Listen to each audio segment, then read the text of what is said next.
Hi, I'm Philippa and I have an assistance dog, Jack, and I have my own pet dogs. Jack has been with me for nearly 2 years.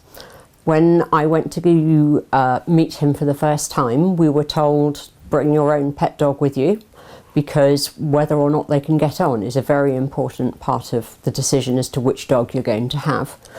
If your dog doesn't like the assistance dog that you've gone to meet, that doesn't mean it won't like another one or a different one.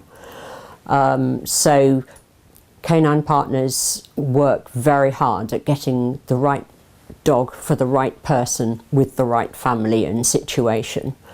I'm lucky in that I can be in different situations at different times because I have a daughter who lives close that I can give my pet dog to. I have friends who have also worked with dogs, and so the Cocker Spaniel can go and be with them and give me the opportunity to work with Jack on his own if I feel I need it. Also, I'm a fan of dogs having crates and their own area in which they can go and be.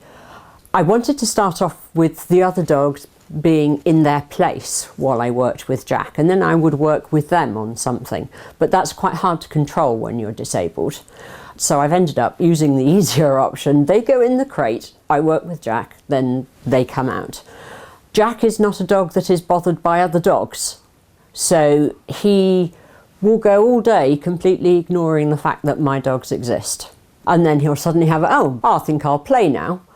I've wondered if sometimes when he's on his own, I think, would he be better as an only dog? Because he's not bothered about the others. But there's a sense of welcoming back when they come, that he likes to be part of the pack, even though he clearly considers that he's working for me and they're a bit on the side. There can be jealousy, but I found that if you are careful in how you allocate your time and your affection, the dogs will learn that, okay, it's not that one's loved more than the other, it's just that there's time for each of them in different ways. And I like to work with how each dog is. So what Jack likes to learn about could be different from what Chiquita likes to do. Jack would like me to teach him something, Chiquita would like to sit on my lap for 3 hours. So I just go with the dog and what the dog likes to do. And because to me, dogs are my life, having dogs around with different wants and different needs and showing different body language and having different temperaments is what makes my life exciting. I could sit on the sofa all day and watch them and be entertained. When I brought Jack home, although he'd met my Chihuahua, he had not met Echo, and Echo was only coming occasionally to visit at that point because she was too young to be part of the household while he was in such an early learning stage. So she lived with friends of mine and came and visited, and we all went to the park together and things like that.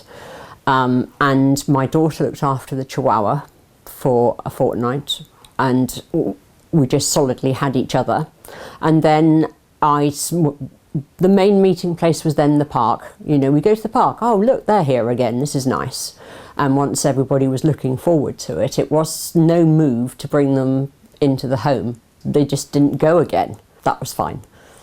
I have a different relationship with Jack than I do the other dogs. I wouldn't say that I loved him more or them more, but that with Jack it's a working partnership. He looks after me, I look after him, whereas the other dogs, I just look after them. So it's a very different relationship. And I don't think I can quantify it, just it's different, it's purely very different. I do some voluntary work for hearing dogs, and hearing dogs and Canine Partners, the dogs are important, they have a role to play, and so they have to have your full attention.